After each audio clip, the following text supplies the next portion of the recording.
Hello दोस्तों, dark delight में आपका स्वागत है।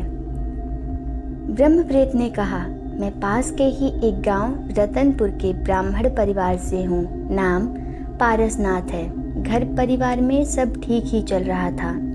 बाप दादा राजा के दरबार में पुरोहित थे, इसलिए भगवान का दिया सब कुछ था। जमीन जायदाद मान सम्मान सब कुछ।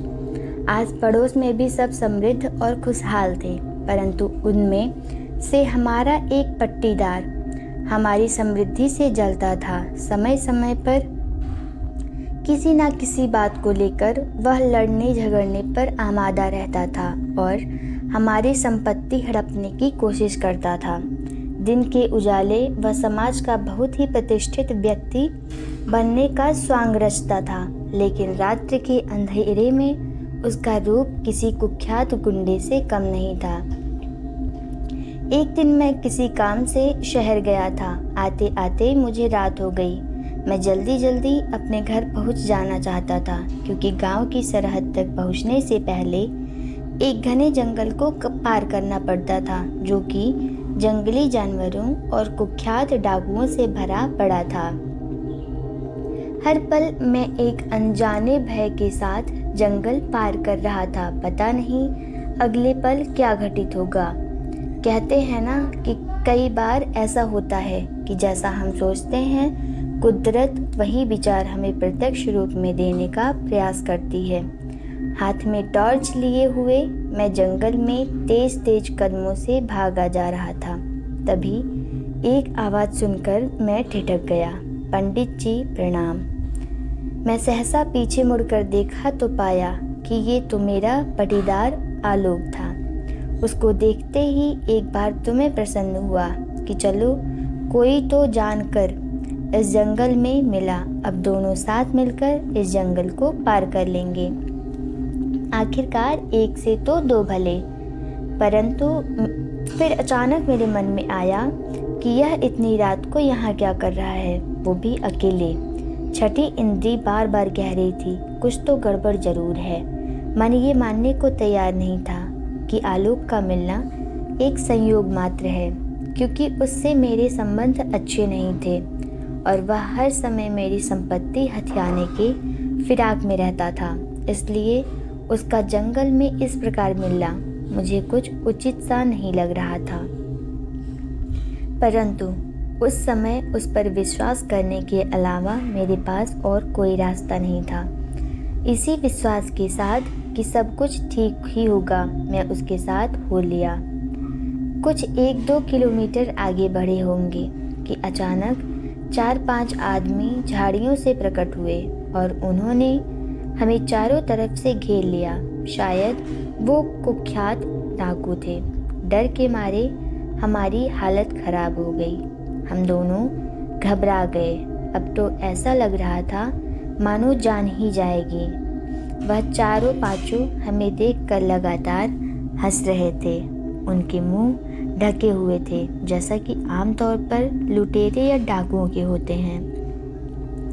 उनमें से एक ने बोला, पंडित जी कैसे हैं आप?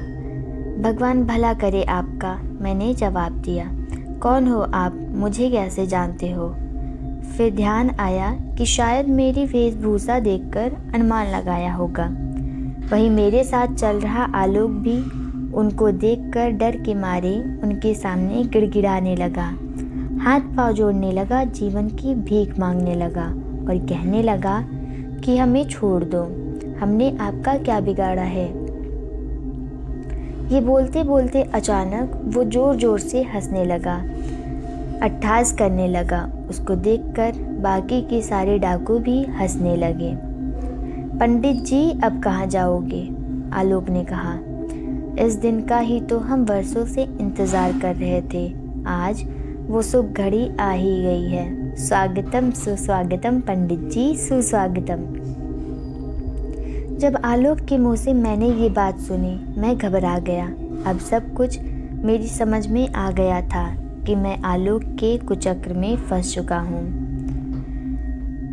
इसका स्पष्ट उत्तर मिलना मुश्किल था कि क्यों।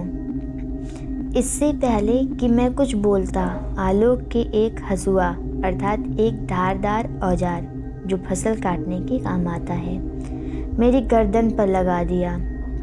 आलोक, बहुत तड़पाया रे तूने दुष्ट। आज मैं गिन गिन कर तुझसे बदला लूँगा और तेरी मौत के साथ ही मेरा इंतकाम खत्म होगा।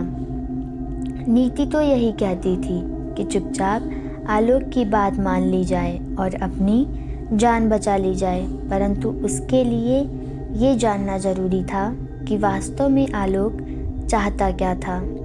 मैंने आलोक से पूछा कि तुम मुझे मारना क्यों चाहते हो? मैंने तुम्हारा क्या बिगाड़ा है? मैं गिड़गिड़ाया, छोड़ देने की गुहार लगाई, पर वो शायद माफ़ कर देने की इच्छा में नहीं था। आलोक ने कहा, कैसे छोड़ दूँ तुझे? बहुत मुश्किल से तो हाथ लगा है और तू कहता है मैं तुझे छोड़ दूँ। भगवान के लिए मुझे छोड़ दो, मैंने चिल्लाकर कहा, पर उसके कान पर जू नहीं रेंगा। वह धीरे धीरे और क्रूर और खुखार होता जा रहा था। उसकी आंखें धधक रही थी। उसके साथ आए व्यक्ति भी रह रहकर मुझे प्रताड़ना दे रहे थे, गाली दे रहे थे, तलवार दिखा रहे थे। जब उन्होंने देखा कि अब मैं टूट चुका हूँ, हार चुका हूँ, तब आलोक ने अपने पास से कुछ कानूनी कागजात निकाले और कहा, यदि तुम अपनी जान की सलामती चाहते हो तो चुपचाप इस कागज पर हस्ताक्षर कर दो। मैं तुम्हें छोड़ दूंगा, अभय दान दे दूंगा, नहीं तो तुम्हारी मौत निश्चित है। मैंने विरोध किया तो मुझे बुरी तरह पीटा गया, मारा गया, लहूलुहान कर दिया गया।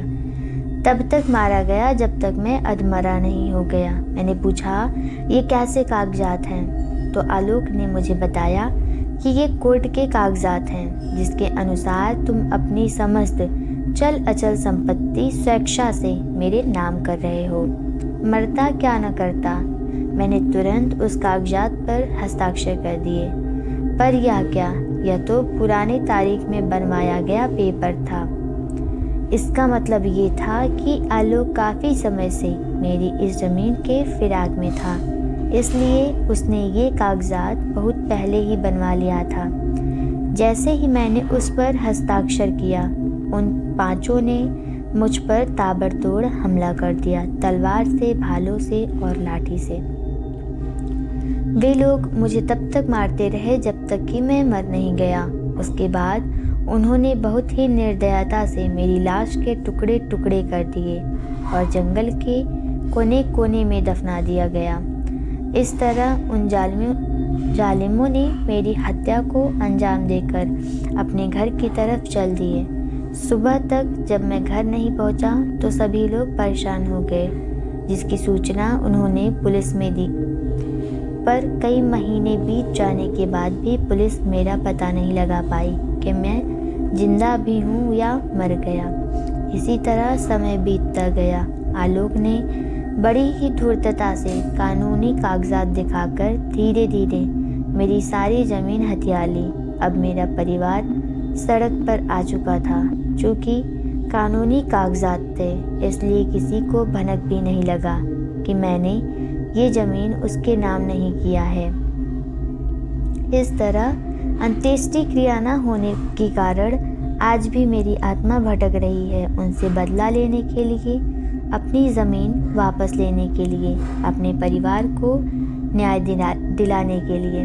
चूँकि आलोक को मालूम था यदि किसी वेद पाठी ब्राह्मण की हत्या होती है तो वह निश्चित रूप से एक ब्रह्मप्रेत बन जाता है, इसलिए उसने अपने घर को, अपने आप को तथा अपने परिवार को एक सुरक्षा कवच के अंदर कर लिया था। इसलिए मैं उसका कुछ नहीं कर पा रहा। शाकंभरी बाबा और गुरुजी ब्रह्मप्रेत की सारी बातें गौर से सुन रहे थे। अब प्रश्न ये उत्पन्न होता है कि पारसनाथ को इस ब्रह्मप्रेत की योनि से मुक्त कैसे कराया जाए।